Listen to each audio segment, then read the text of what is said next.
Technology is scaling faster than our governance, faster than our laws, and in some cases, faster than our ethics. From AI-powered recruiting to autonomous decision systems, we have reached a point where the biggest risk isn't what the machines do, it is what we forget to design for. Because ethic isn't a policy, it is an architecture. Imagine getting that data and now leadership execute it confidently on the wrong data. Are we even aiming at the right target? And how do you know if you're not auditing the systems that are helping you make decisions? 67% of technology executives say AI ethics is a top priority. Only 24% have a way to measure it or are even measuring. AI now becomes this tool, and if you aren't understanding how that might affect other people and the trust in the, even if it's something as simple as you are allowing systems to drive decisions and those decisions are wrong, then imagine the trust you lose as an organization. Only 24% have framework or accountability in place to measure. Wow. Well, that should scare 76% of business owners. I mean, really scare. Ethics can't be an afterthought anymore. In a world run by algorithms, integrity has to scale as fast as the code does. We have built systems that can make decisions at the speed of light, but have we built leaders who can think at the speed of consequences? Welcome to the Human Protocol, the podcast about staying human while building the future with AI. I am your host, Mykel Salomon. Technology is scaling faster than our governance, faster than our laws, and in some cases, faster than our ethics. From AI-powered recruiting to autonomous decision systems, we have reached a point where the biggest risk isn't what the machines do, it is what we forget to design for. Because ethic isn't a policy, it is an architecture. Today, I am joined by Ryan Gus Roberts, who helps founders and executives build companies that survive scale. A former U.S. Air Force fighter pilot and senior strategy officers, Ryan, thank you for your service. Ryan went on to lead teams developing advanced weapons risk modeling and simulations before transitioning to entrepreneurship. He founded and later sold a defense contracting firm while running it remotely from a sailboat in the Caribbean. An experience that taught him that freedom and scale both depend on a strong architecture. Today, as Director of Operation at Vertical Motion, Ryan applies systems engineering and behavioral science to leadership training and organizational growth. He is the creator of the Architecture Maturity Index, a framework that helps leaders uncover the hidden dynamics that determine whether their organization will scale or stall. His current work, the Vertical Architecture Intensive, builds on that foundation using the same methodology to identify the critical vulnerabilities that quietly kill growth and make fixing them clear, measurable, and executable. Ryan, welcome to the Human Protocol. Yeah. Thanks, Mykel. Glad to be here. Awesome. We're very happy to have you today. And thanks for taking the time to have this conversation with us. And to kick things off, I usually like to get these conversations started on a more personal side of things, which is one question that is when we remove this bio, right, that I just went over, what LinkedIn knows about you, what ChatGPT knows about Ryan, who is Ryan at his core? Wow, what a great question. And unrehearsed. Good for you. I tell you what, and I think people who know me well, certainly those close to me would tell you, maybe one word is curious. I've learned for a long time to remain curious. So I think that's an adjective that I would apply to myself in a lot of means and applications. Certainly, it started really young as a curious person with an engineering type of mind. I learned really early how important it was to be more than surface level curious, how to contingency plan, be curious at a deeper level. What are Mm. second and third order impacts of a decisions? I would say I'm curious, and that's potentially why I think my life story is a bit more nonlinear than others. Mhm. Certainly my career and the places and the things I've done is because I have remained curious. So I appreciate that question, though. No, and I appreciate you being so personal about the answer, which it makes all sense that that curiosity took you to places in life and different directions that without you being curious, probably you were not going there. So I think that makes perfect sense, and especially for the conversation that we are about to have today, which is based on scaling ethics, architecture, accountability, and the future of leadership. So that makes total sense. And thank you, Ryan, for being so personal about it. So we know we have an ethical dilemma, especially in times of AI, that is not discussed a lot.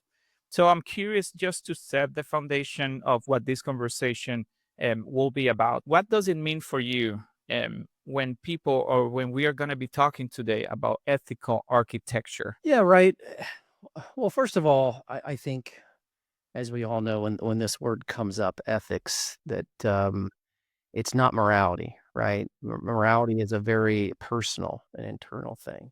And then ethics has to be, it's the group think. It's how the organization or larger or as a population or as a world, how do we, those are the levels of ethics and how those frame decisions based on groupthink. And so when we think about ethics and architecture, and why it's important, it's because once we step out of morality into ethics, we are now talking about a system. Right? We're talking about Mm. people. We're talking about, and it doesn't matter if it's just a small group. It doesn't matter. That's the ethics of the group. If it's an organization, if it's a group of organizations, if it's a country, that now makes it a system. And, to me, it's incredibly clear, right? That physics, if physics governs the natural world and we have sciences like biology that govern life, then we know what governs systems, and that's architecture. And business is a system. And so when we think about how organizations are going to implement, considerations for AI and where that comes across various domains, it's architecture, which means now you have to have a plan. You don't react, right?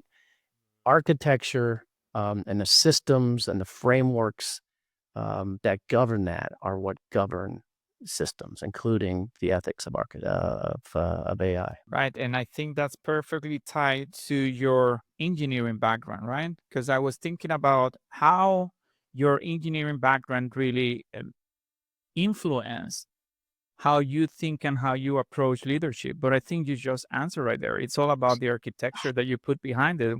And based on that, that's where you make decisions. So I think they're perfectly tied between them. Yeah, I'm sure that's true. I've always had an engineering type of mind as far as, being curious and making sure we understand systems enough to ask the right questions and consider what questions we're not asking. My role, of course, I am not a licensed professional engineer. My background, flying jets, just happened to lead me to leading teams of really smart, really great engineers, which led me into a part of my career where I dove deeply into systems engineering, which is what this is. Systems are systems. It doesn't matter if it's a guided weapon and you're trying to consider, all the multitude, potentially, hundreds of thousands of components that could fail in the system that lead to what we would call a failure, or in business, a vulnerability. It's all the same. And so, yeah, I think it's just my mind that was always curious, and then when it led to risk assessment, which is what I did for years, it all kinda was a capstone of all of the years that led up to it, including, trailing over into not only leading those teams, but also business, and I realized how it's all the same. It's all the same system. It's all the same type of frameworks, the same criticality analysis you have to do. And with regards to today's conversation, AI is certainly a mechanism that could lead to a vulnerability or a failure in business. And in even amongst, I would say more than that, businesses, economies. It's an incredibly important consideration that we don't just wait around to react. Right. That we, which I think everybody might feel, or many people might feel, we're already doing that, but that's okay. That's okay. We have to continually to push with an engineering mindset of what are the potential failures, and incredibly more important, is what are we not considering? Oh boy, it's exactly that's the point of what keeps me awake at night, right? What is it that we're not considering? Because we're always hoping, and sometimes, we build systems hoping people would do the right thing. But I don't think we're building systems enough to make it hard for people to do the wrong thing. And I think in all these AI conversation, I think that's the part that I'm missing on it. It's the how we keep ethics right in what we're building, as far as making it harder for really people doing the wrong thing, right? And that's kind of what keeps me awake at night. I don't know if people are having this mindset of really building these systems in a way that it's keeping ethic as part of the conversation. So I think I wouldn't say that it keeps me up at night, but to me, that entire sentiment is mhm. well founded. Look, Mm. if businesses exist, right, presumably to make a profit, Right. and to have and keep customers and to generate top line revenue, then why do they fail, right? Well, we know that the overwhelming number one reason is they run out of money, right? And Mm. so if that's the case, then clearly, had they known some period before, they would have made a different decision, which means it was a blind spot. Whatever led to Mm. them running out was something they either weren't aware of at all, which happens all the Right. time, or something they clearly didn't think was as critical. And so I think it's the same thing here. If running out of money is the number one vulnerability that kills a business, then failing to architect for AI could be the next. And so you have to make sure um, that we are looking at AI. I think to some people feels unknown, and that should be the first signal of risk. That if you feel like you don't know, then in business, if you can't audit it, then you've got something critical on your hands. Then there's a problem there, right?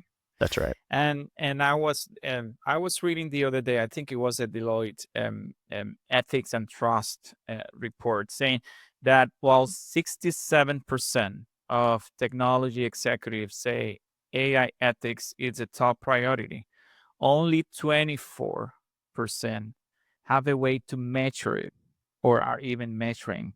So, how can that be a concern without you being able to measure and see how things are working? So, it's a when I read things like that, it's in part of back to this conversation. If the accountability and the frameworks are not, or the systems are not there to measure accountability on this system, what are we building? That's incredible. What was the number? 24%? Only 24% 24% have said they framework or accountability in place to measure. wow. Well, that should scare 76% of business owners. I mean, really scare, right? Yeah, This goes back to what we were just saying about when you do risk assessments and figure out what's critical in an organization, right? When yeah.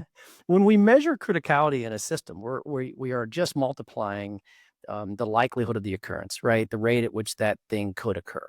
We have Mhm. plenty of data. We know why businesses fail.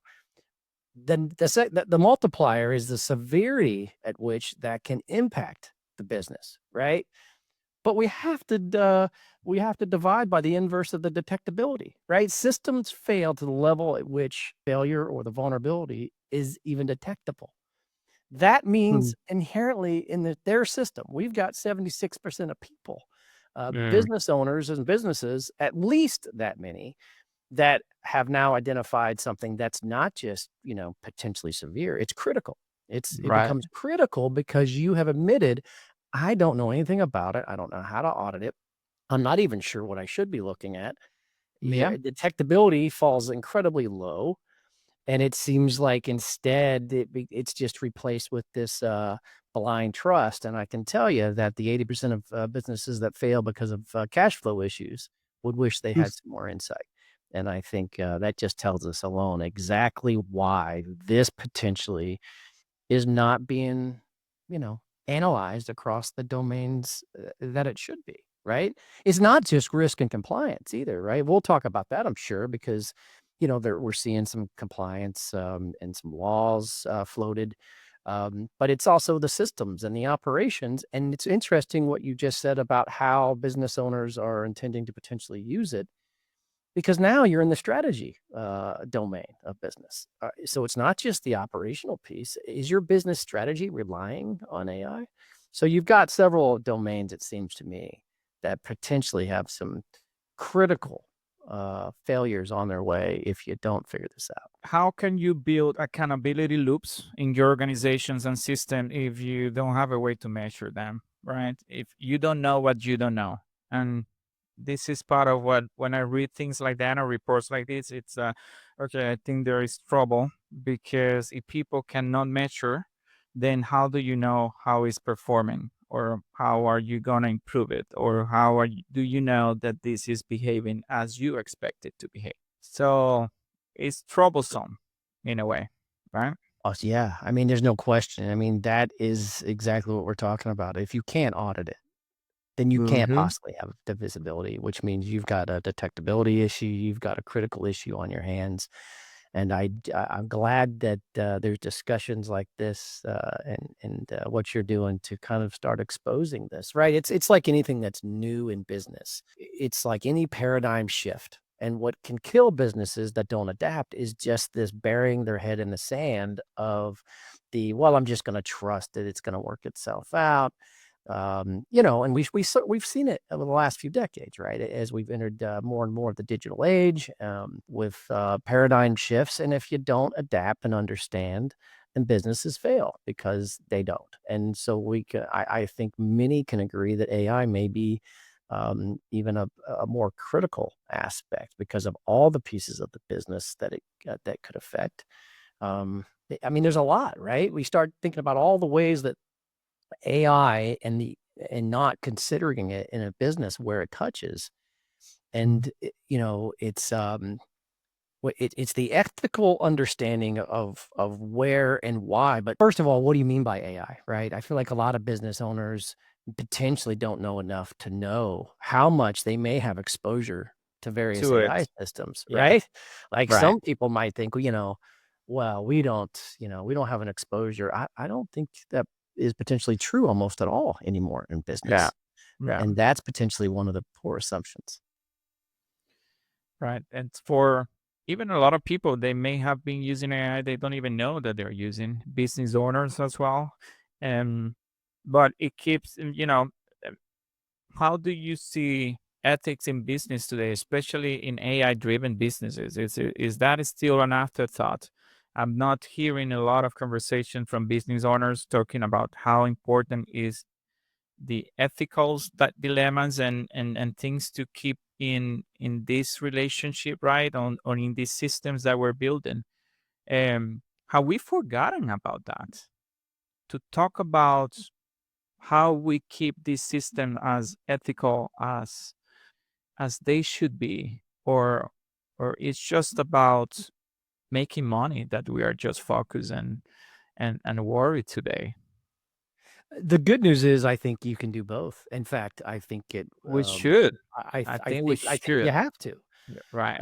because the same audit that's gonna be required, to have an understanding where it exists in your business, what's coming up in the future, right? That's part of the strategy, that Mhm. leadership should be thinking of in one of the domains. Then you again, it goes back to you have to have enough of an understanding to at least know what your blind spots must be and then at least where you sit currently.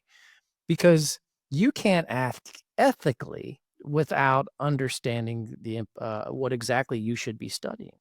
right? I mean, we're talking about, let's just talk about the way AI might be used in a business for, let's say, automations, right? Well, if you don't have accountability inside, and like you said, if we're not auditing it, we don't know the accountability of what the automations, then not only do there's lots of reasons why we might have critical vulnerabilities and failures. And imagine biased or flawed output, right? So you got that. And so what's the ethical issue with bad data that you may be putting out to clients or misunderstanding yourself? Um, yeah, imagine getting that data and that leadership execute it confidently, right, on the wrong data. We talk about this a lot in systems. Are we even aiming at the right target? And how do you know if you're not auditing the systems that are helping you make decisions? You mentioned feedback loops. Do we have systems in place to make sure that whatever we think we understand and whoever is responsible in your organization has feedback so that every time we can audit those? And then I think what happens with new technologies like this is the drift just starts becoming invisible. And that, I think, is the same like a lot of technologies that have burned businesses in the past, where you allow that drift, not only become invisible, but you almost bury your head in the sand, and now you're not keeping up, and there's definitely not only gonna be ethical implications, but your business is Absolutely. going I mean, losing trust. Look, we're all still humans, right? The humans AI, at least so far, is not sentient on its own, and so it's still a tool, and at the end of the day, humans and behavioral psychology is what drives human decision making, and what we at Yeah. least think is best for our lives, and that's what drives business, and certainly it's what drives capital markets. And AI now becomes this tool, and if you aren't understanding how that might affect other people and the trust in even if it's something as simple as you are allowing systems Mm. to drive decisions and those decisions are wrong, then imagine the trust you lose as an organization, not the least of which is all of the ethical exposure like we're seeing in Europe finally bringing up about collecting data and personal Mhm. data. There's just a lot to consider for businesses. Yeah, absolutely. Because it's so the over relying on it. It can cause that when a system fail, that's because a human being stopped asking the hard questions, or it was not kept in the middle of this whole interaction or relationship. And that's part of what I also think about is the over reliance, right, on businesses and people implementing these solutions, not really thinking it through and not keeping the safeguards in place that will guarantee that we architect things for success and not for failure. That's still up to us human beings to be part of this conversation. It's interesting to see where we're heading, as how much are we going to continue to have leverage on building these systems, architecting and design it, but also making sure that there are check marks that human beings are still part of the conversation. So, Yeah, and I think unfortunately, the data is clear that most businesses don't spend enough time architecting. As you've mhm. already mentioned, that they chase the dollar, right? How Yeah. many businesses just chase top line revenue? And that's what they chase. And unfortunately, that is just an ignorant bias of what actually has businesses succeed, right? In fact, we know that one of the contributing factors that is one of the mechanisms that leads to business failure is trying to scale too early, right? And Mhm. so we could say the same thing here, which is that if you're not architecting for this potential vulnerability, just like you would for anything else, then you're exposing yourself. But like we've already said, we already know that most businesses Mhm. fail. Yeah. In fact, in the online space, it's about triple the rate of failures. So Oh, there's wow. plenty. You're right, right. It's scary numbers how It quickly is. I did online not know businesses. that. Yeah, yeah, absolutely. And so if that's the case, then we already know that inherent to a lot of businesses is not Mhm. the architecture that should happen. Instead, they chase top line revenue as the only benchmark that means something, and all of the underlying systems, especially when businesses are trying to scale, all don't support. Now, margins fall too small. You got all kinds of other issues that leads to. And if that's the case, we have also now just identified that most companies are certainly not architecting AI and the risk and vulnerabilities that of how it might show up in their business. And for those that, kind of get past that viability stage and they're trying to expand systems, and they should be looking at ways to ethically implement AI and be part of a bigger conversation so that they Right. continue to build trust. Because at the end of the day, again, this is you have customers, and how do you influence them? By getting them to trust you and the product or service that you have.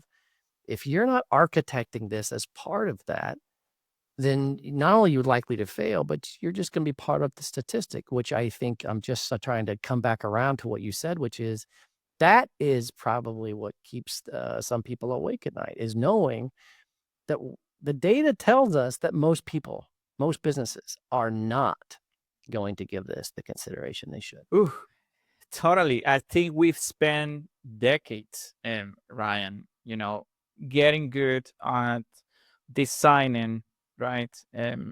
Making sure that engineering efficiency was there, architecture, that we should not just drop everything just because of AI, because that's still the backbone of what's going to continue to build solid systems moving forward.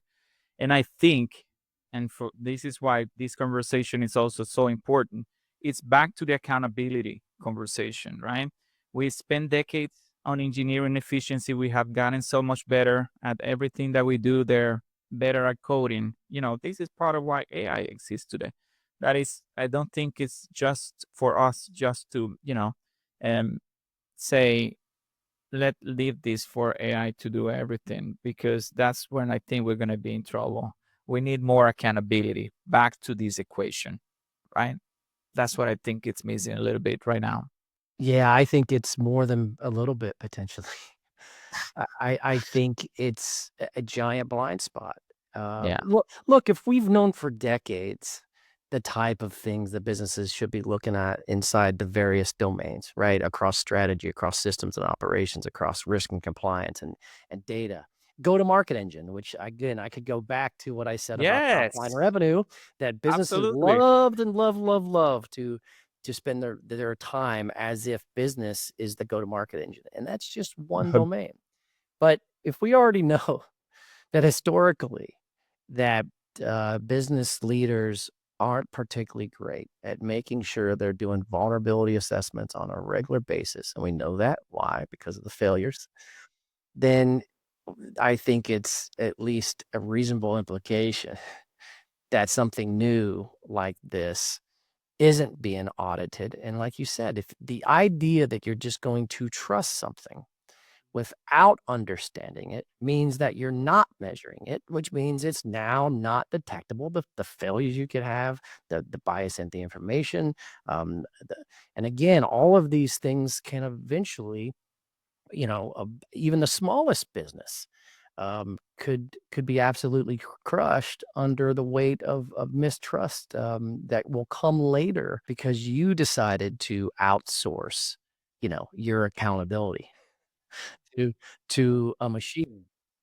And that right, and that's the thing about that's the whole reason for feedback loops, and the way we build those systems, is so that the, accountability remains in the loop, and so does, the humanity in this case, and it's just really simple, right? If a system you can't audit is just, simply a system you can't trust, and this system and this particular tool is no different than any other tool we use in business. And that's where you as a leader, it's not only that you need to understand the consequences of what you're building, you need to care about those consequences first, right? And that's where ethics comes into play, because it's not only building something and make money out of it. What are the consequences of what you're building? And not only thinking that this will always work. Well, sometimes it will fail. What are those consequences as well? And do you really care about it to a point that you do something and you build better systems, right? And that's where I think leadership of these next 3 to 5 years will really need to pay more attention on. If you are building a product, what is the impact of what you're building on us human beings, um, and what are the safeguards, right, that you will be putting in place to make sure that you keeping those systems accountable and you continue to have people, making sure that the system is designed for what you envision and what your company's vision and mission is, right? But especially for those things that is not supposed to be, which is those type of conversations that I wish every business leader think about. What is it that I'm building? What is it for? But also what is not for, and what I'm doing to make sure that people don't get there in a way. Yeah, So I think that's I think you're onto something. I think it needs to be, whatever we can do to raise the awareness, right? Because you can't automate ethics. I mean, you can't. you can't. And if you can Or only architect morality, for it. Right. right? Right. You So can't automate that. It's literally you can't have feedback loops to know the mhm. decisions that are being made in the dark.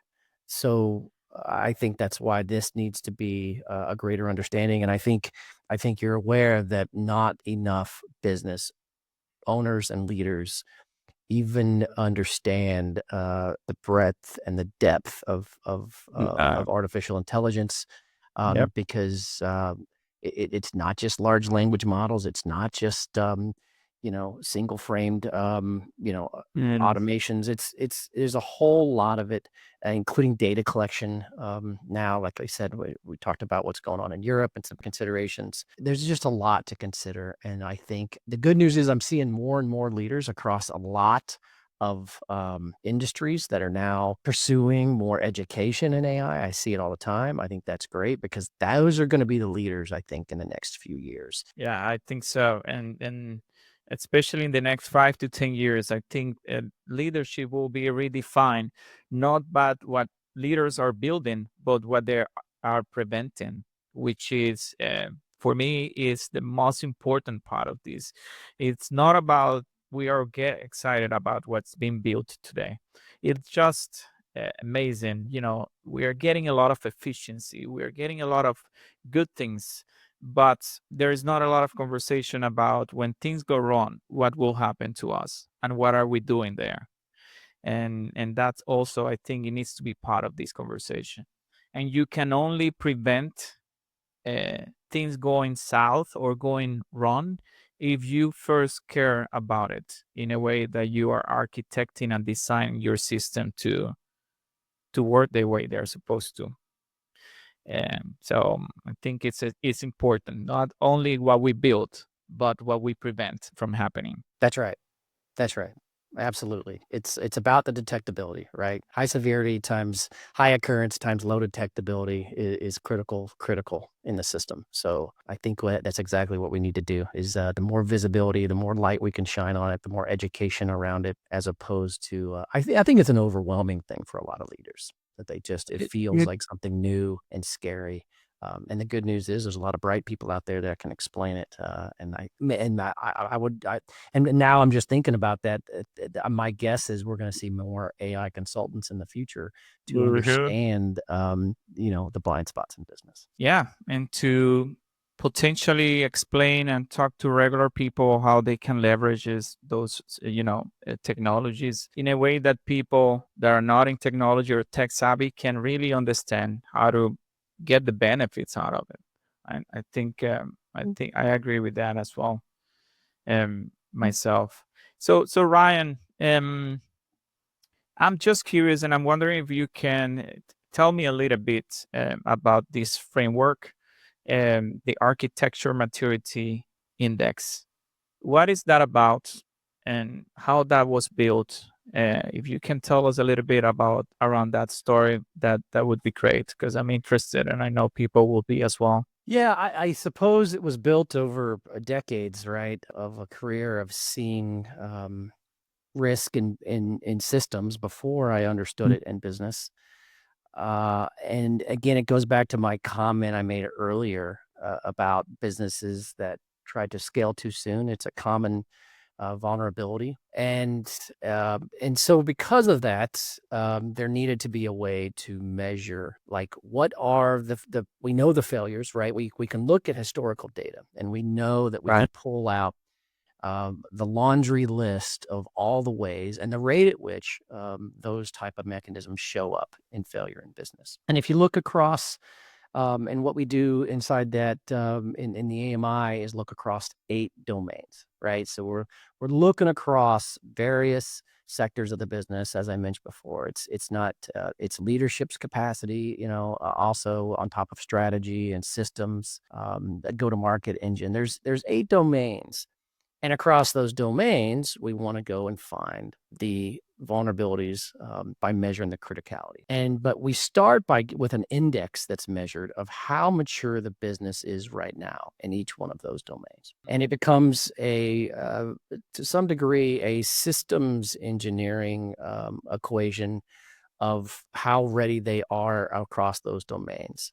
But the criticality gets layered on, um, based on, like I said, an additional multiplier, which is the what's observable.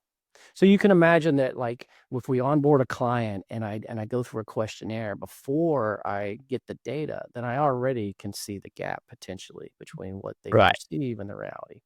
Then on top of that, the data can be analyzed to see where they have additional vulnerabilities and things that may be unobservable. And there was really 2 considerations in this whole framework that leads to this type of system engineering, to make sure that you take something that might be really complex and make it right so that a leader can look at it and go, those are my 3 most critical things I can do this quarter. That I need to Make work sure, on. right? And that I would say that again, I started young with the need to have contingency plans and to understand risk. And that goes back to me specifically, on my journey to become a fighter pilot in the Air Force. I had my own unique issues that should have precluded me Mm. from being able to get there. I was told it was impossible for me. Well, for me, that now became, unfortunately, I had a mentor who kind of opened my eye to understanding risk and considerations for contingency planning in such a way that it rewired my brain to essentially go through life always prepared to ask the second and third order questions that might lead to it. And then I spent years running modeling and simulation for guided weapons, and in that type of engineering analysis, you do something that's called FAMICA, right? Failure modes, effects, and criticality analysis. And it's the same thing we're talking about across a business analysis with Mm. slightly different mechanisms, but it's the same, that you are finding the mechanisms that fail, the rate at which they fail, how bad they can fail, and how Right. observable it is. And then on top of that, having been exposed across several business best practices, we all hear of Six Sigma, right? And certainly larger organizations might employ people that understand these principles. And the problem with that, from a statistical understanding, is that Six Sigma only measures variability, right? That's what you're talking about when we talk about standard deviations. And that's why originally that was designed by Motorola, I think, in the 80s, right? That it was to solve a problem in variance so that they could get it down to component failures very, very small. Well, that's great with a large sample size and manufacturing. AI and these other issues highlight that this is you largely don't have large enough data sets. Humans are involved, Mhm. so it's not a normal distribution.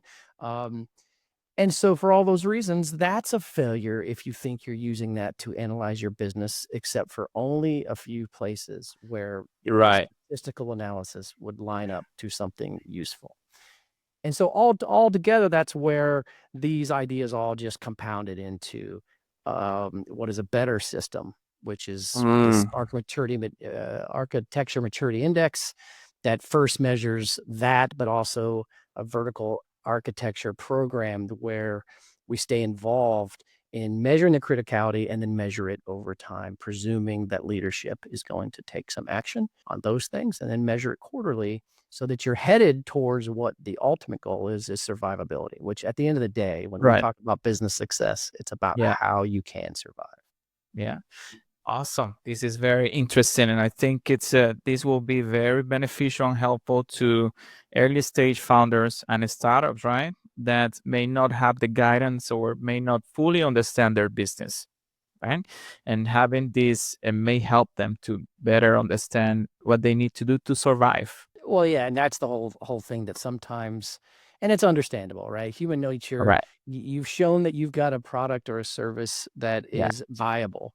And now all you can think is, let me just sell more, sell more, sell more. Yeah. And that kills a lot of businesses because you don't put the systems in place and you don't do the vulnerability assessment, including the domains that AI would potentially pose risks. And so you don't do the analysis so that you are on a firm foundation to now build the scaling machine that you think you want to. And so it's incredibly important for founders and something past the startup phase to understand how you can apply these principles and still, even though it is highly complex, but you want to deliver it in a way that is just simple and actionable, and so that leadership can go, okay, that makes And sense. understand what is it that I need to do and where do I need to start and the reason why, right? I think which is important um, for these early stage founders when they're looking at everybody wants to scale at the end of the day, but it's the how you do it that is going to make it or break it. And we see it all the time, right, Ryan? It's not only that we see it all the time, it's just this misconception.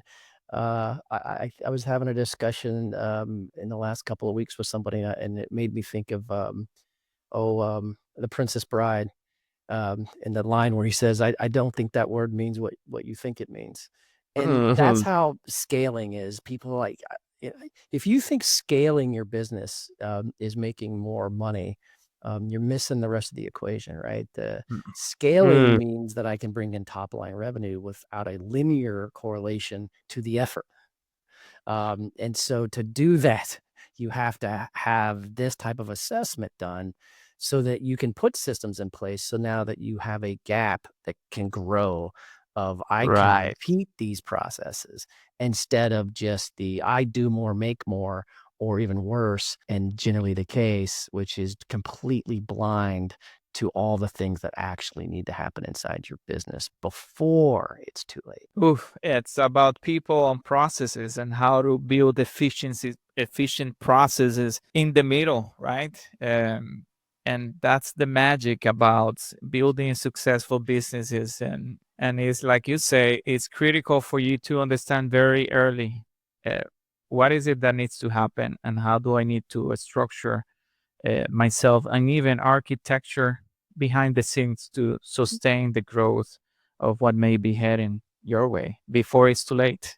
That's right, and that is usually the issue with founders and early stage leaders is obviously if they've shown that what they offer is viable, right? It has value. Then often they're highly tied to how do we make that more valuable, or how do we Right. find more people, and it misses most of the other components that go into making sure. Like, do you have the financial controls even in place? Mhm. Are you crystal clear about the tripwires that you've set up, that you're going to make decisions agnostic to what's going on over here, right? Like, I just want Mm. to, and that often is not the case in businesses.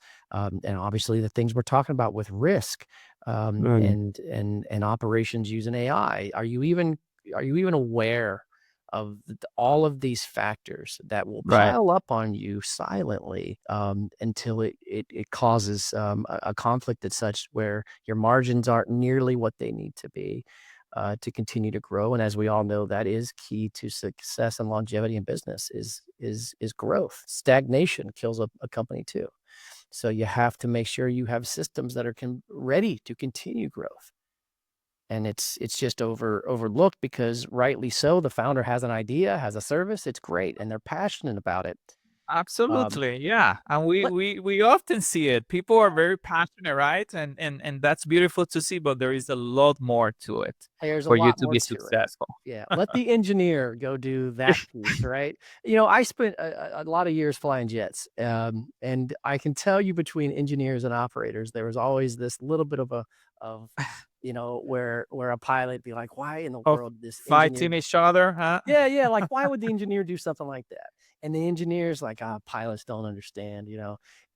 But it's true even with, operators of business and those that understand Mhm. what it's gonna take to avoid the vulnerabilities so that you have longevities. It's 2 different Mm, skill sets, and too founders would different. be very wise to make sure they find people and systems to put in place so that they can continue to be passionate. But it's often not a sprint, it's a marathon. And so let's make Mm, sure we put the systems in place. I We're love ready. that.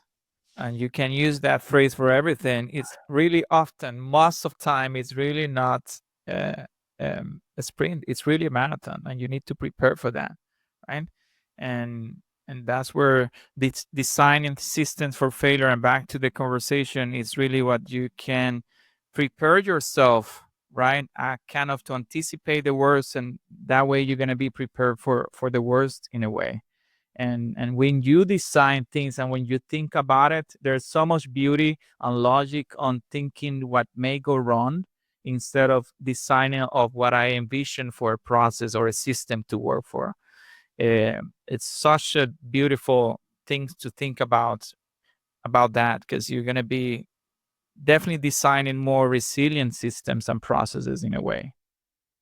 And Yeah. this is what I would call the foot stomp. Foot stomp. This is an incredibly important point, Mm. which is that you brought up thinking, about the contingencies or the things that could go wrong. Look, there's been studies done, and founders often are very passionate. They've got something that works, and they have this vision, but they don't spend enough time thinking about all the things that could go wrong.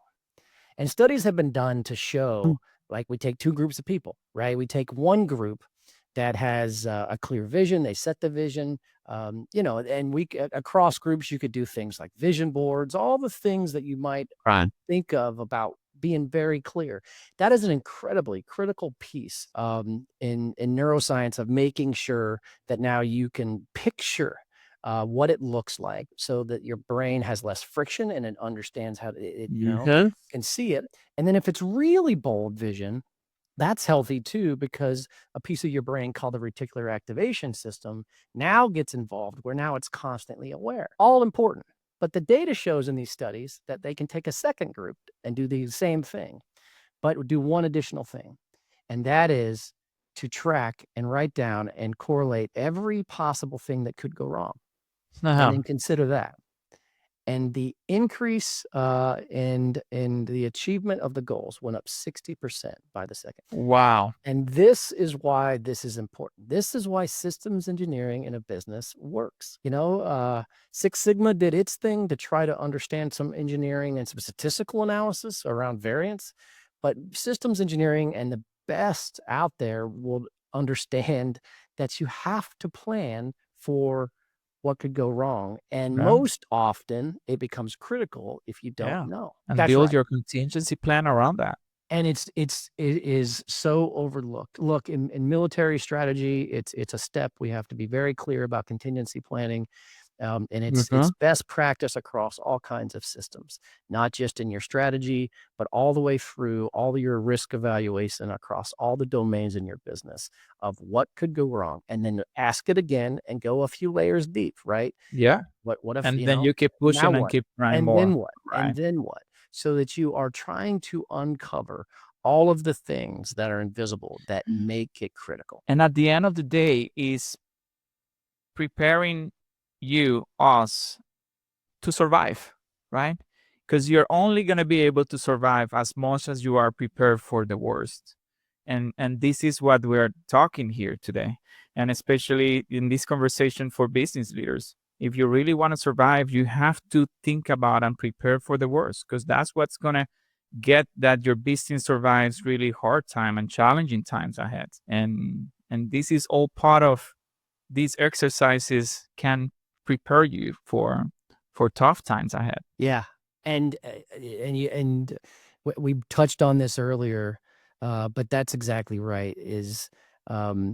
You have to prepare ahead of time, right? Mhm. And it goes back to a principle in systems engineering that your failure falls to the level of which things are observable. So again, whether it's AI in this case and how it affects businesses and why ethical decisions will actually literally cause risk Yeah, to rise and becomes potentially critical in a business because you can't just ignore it. You can't. right, Not only can you not just ignore it, you can't also have a very thorough plan. You can't just, surface level say, oh, this is, I put this person in charge and they're going to go do this thing. That's not enough. You have right. to at least run an analysis of where things could be critical that you're unaware of, because that is what is going to kill your business. And it doesn't matter which mechanism it is, including AI. Beautifully said, Ryan.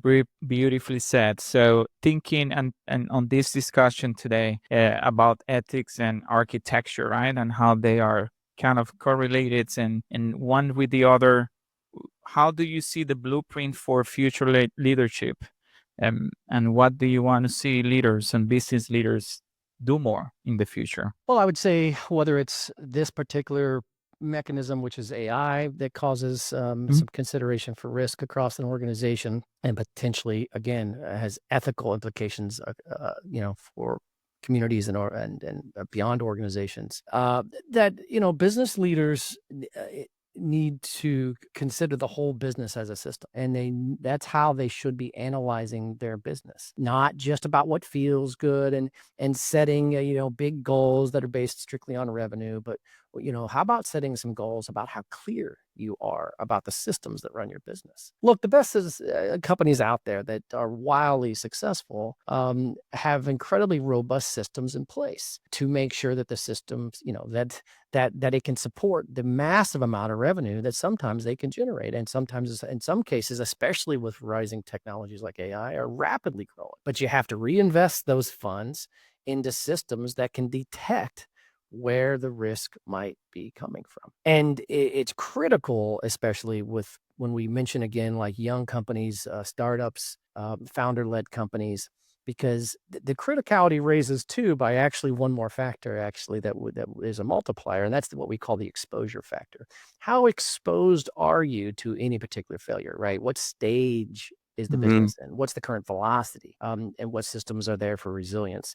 And so you might imagine you might have a hiccup with something like making a poor decision about AI or any other mechanism if you're a Right. mature company and have lots of cash reserves. If you're a young company, you can't do that, right? Uh-huh. And so I just think that, like, what I think business owners need to do, and leaders and founders, is to make sure that they surround themselves and take advantage of systems like we offer, which is to just highlight what you likely aren't looking at, so Right. that you set yourself up for longevity in business, which again is going to lead to the success. So overall, that's what I would say. I would say that passion is great about your service or your product, Will.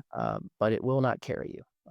And Right. what will carry you is relying on a system that just continually shows you over and over again what the next vulnerability is. Awesome. What would you tell government officials? What would you like the government to focus on in all this conversation with AI? What are the areas that you would like to see more action from policymakers, for example? Oh, this one's tough because I'm, government serves a purpose, right? And it Hmm. should be for the people, Right. so that we can enjoy more liberties. And this is where AI gets really sticky Yeah. because, right, and again, I'll circle back to what we know is going on in Europe right now and some discussions about facial recognition technology and collecting that data. Well, you would call that information asymmetry in business, right? Hmm. If somebody else or another company or even inside your organization has more information, that's leverage. Yeah. And so if you have companies that are allowed to collect data without consent, that's information asymmetry, which in another word we would can call control. So I think that Uh, it is a consideration. Look, I'm not politically affiliated with any particular parties. I do feel right, strongly that government was created for our purpose and for the people, and not the other way around. right. And I think that liberties should be protected at all costs. But that gets very sticky when we consider that there is a responsibility that government should make sure to enforce when it comes to information, asymmetry that And how to organizations are level the playing field in a way, which we know that in this whole new future, those that are using AI will have, you know, right. leg ahead. Right. And so if some organizations can afford to collect more data because Yep. of the AI, then what's the answer? Like, how do you Yep. protect Right. everybody's information or make it available to everybody? Yeah. You tell me where the answer is. Uh, Because if one company is allowed to collect it, then I yep. guess we should say everybody should be allowed to have the data. So what are we going to open source all of the data that's collected with Yes. biometric data that's now being collected on a daily Oh boy, basis as a that's a part of the world? conversation by its own in a way. Right? That, oh my goodness. Oof. And we don't really have it, the answers right now. I think we're gonna have to see where this goes and how this whole thing evolves. Um, and see what are the global standards that, because Europe is doing something, the US is doing something else, Asia is doing something else. I'm curious to see where all this gonna get to. Hopefully in a place that we have some safeguards and global standards around data privacy and things of that nature. So we shall see, right? We shall see. Ryan, uh, one last question, okay, before the end of our conversation, which is, what would be a piece of advice to a young Ryan, you looking at him today and in this new future with AI? What would you tell a young Ryan today? Oh, wow.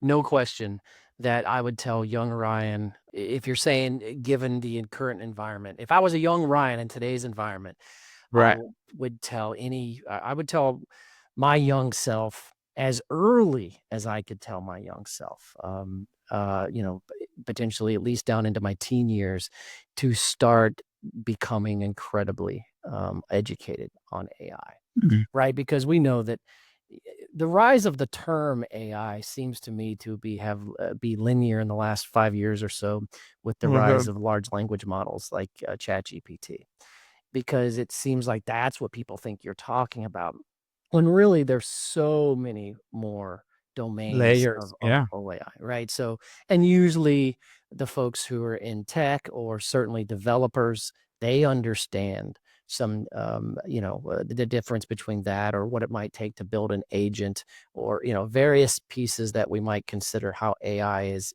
being put in, into work. And so I would tell my young self to get very smart on this. And it's even different, right, than some of the technology we've seen over the last few decades. Right, the internet changed things, Right. dramatically. The way then later on shopped online. I mean, there's just been a few different shifts, and then mobile devices, which, oh, by the way, is Right. about to go through another transformation. Think Uh, so. We're and seeing wearable yeah, devices now as the future. yeah. Apple seems to be the only one hanging on to the mobile device, while other Yep. companies are investing into wearables and other virtual environments. But I just think a young person should spend a lot of time in this space and be very, very, very smart about it, because that is going to be the future, at least Yeah. foreseeable. And I think everybody should at least agree on that. And that if I would tell young Brian that, then I would tell any person that spend some Yeah. time and start understanding. Absolutely. That's the very sound advice, and that's for really everybody, not only a young Ryan, but a young Mykel and everyone that is really listening to this. Ryan, thank you very much for joining us today. Really, really appreciate you being on the show with us. Okay. Thank you. Appreciate it. Mykel, it was great. Really fantastic. I appreciate it. Yep. And thank you for reminding us that ethics isn't really a department, it is design. And you have shown us throughout this conversation today that accountability is really an act of architecture. One decision, one process, one human at a time. And for you guys watching us, if today's conversation challenged you how you think about leadership, share this episode with a friend, a colleague, a founder, or even a policymaker who's shaping our digital future. Follow the Human Protocol and join us every week as we explore what does it mean to stay human while building the future with AI. Thank you all, and see you next time. Take care.